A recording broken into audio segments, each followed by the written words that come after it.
ثم یقولون، پھر وہ کہتے ہیں ھذا من عند اللہ، یہ اللہ کے پاس سے ہے، یہ جو ہم نے لکھا ہے یہ اللہ تعالی کی کتاب میں لکھا ہوا ہے، لیشتروا بہ ثمنا قلیلا، تاکہ اس کے عوض وہ تھوڑے دام حاصل کریں، یعنی دنیا کی ذلیل دولت حاصل کرنے کے لیے اللہ کی طرف جھوٹ منسوب کرتے ہیں۔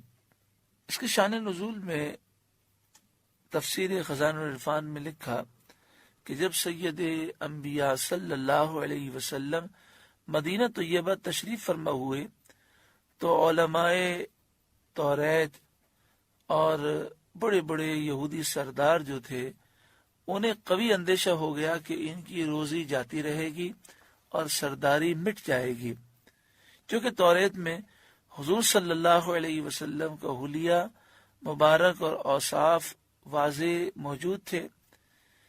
جب لوگ حضور صلی اللہ علیہ وآلہ وسلم کو اس کے مطابق پائیں گے فوراً ایمان لے آئیں گے اور یہودی علماء کو اور سرداروں کو چھوڑ دیں گے۔ اس اندیشے سے انہوں نے توریت میں تحریف و تغیر کیا، حلیہ شریف بدل دیا۔ مثلا توریت میں آپ کے اوصاف یہ لکھے تھے کہ آپ خوبصورت ہیں، بال خوبصورت ہیں، آنکھیں سرمگی ہیں، درمیانہ قد ہے۔ اس کو مٹا کر انہوں نے یہ بنایا کہ آپ بہت لمبے قد والے ہیں، بال آپ کے الجھے ہوئے ہیں، نعوذ باللہ من ذالک۔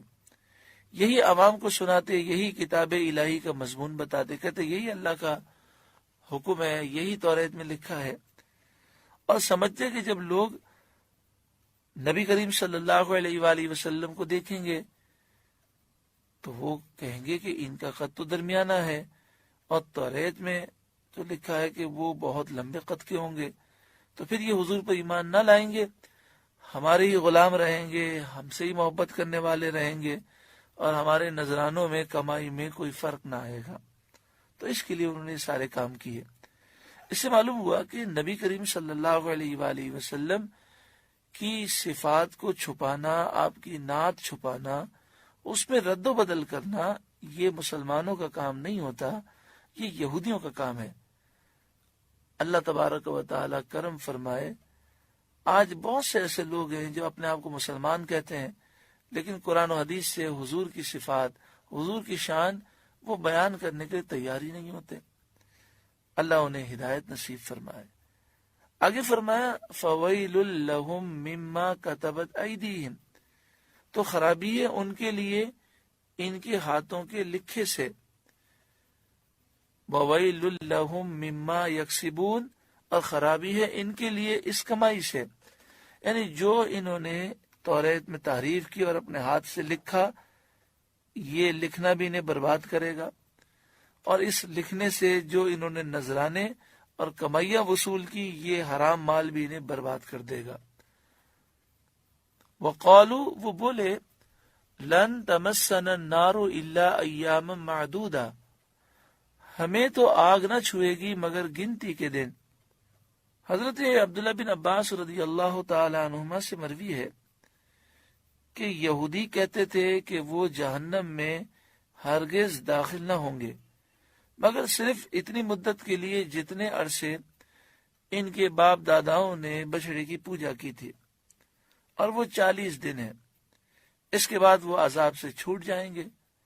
لہذا 40 دن تو لازمی ہر یہودی کو جہنم میں جانا ہے، باقی اس کے علاوہ وہ جو کچھ بھی کرے کوئی فرق نہیں پڑتا۔ جب ان کا یہ نظریہ تھا تو اس لیے یہ ہر گناہ کرنے کے لیے اور ہر فراڈ کرنے کے لیے تیار رہتے تھے۔ قل، اے محبوب آپ فرمائیے، اتخذتم عند اللہ عہدا، کہ اللہ سے تم نے کوئی عہد لے رکھا ہے، فلن یخلف اللہ عہدہ، جب تو اللہ ہرگز اپنا عہد خلاف نہ کرے گا۔ اگر تمہارے پاس کوئی دلیل ہے تو بتاؤ، اللہ تعالیٰ نے تم سے وعدہ کیا ہو کہ میں تمہیں صرف 40 دن جہنم میں ڈالوں گا، پھر چاہے تم جو کچھ بھی کرو تمہارے لیے جنت ہی جنت ہے۔ ام تقولون علی اللہ ما لا تعلمون، یا اللہ پر وہ بات کہتے ہو جس کا تمہیں علم نہیں، اللہ پر جھوٹ باندھتے ہو؟ بلا، ہاں کیوں نہیں، من کسب سیئۃ، جو گناہ کمائے، وَأَحَاطَتْ بِهِ خَطِیئَتُهُ، اور اس کی خطا اسے گھیر لے، یعنی اس کا خاتمہ کفر پر ہو، فَأُولَئِكَ أَصْحَابُ النَّارِ، تو یہی جہنمی ہیں، ہم فیہا خالدون، اس میں ہمیشہ رہیں گے۔ جنتی کون ہے؟ والذین آمنوا، اور وہ لوگ جو ایمان لائے، وعملوا الصالحات، اور انہوں نے اچھے کام کیے، اولئک اصحاب الجنہ، وہی جنتی ہیں، ہم فیہا خالدون، انہیں ہمیشہ اس میں رہنا ہے، وہ جنت میں ہمیشہ رہیں گے۔ سورہ بقرہ کا 9واں رکوع مکمل ہوا۔ اس کے نور سے ہمارے قلوب کو رب العالمین روشن فرمائے۔ آخر میں ہم نے جنت کا ذکر سنا۔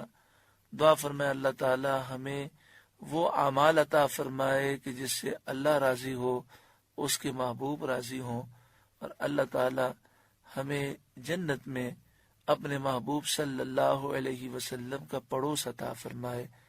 آمین بجاہ سید المرسلین صلی اللہ علیہ وسلم۔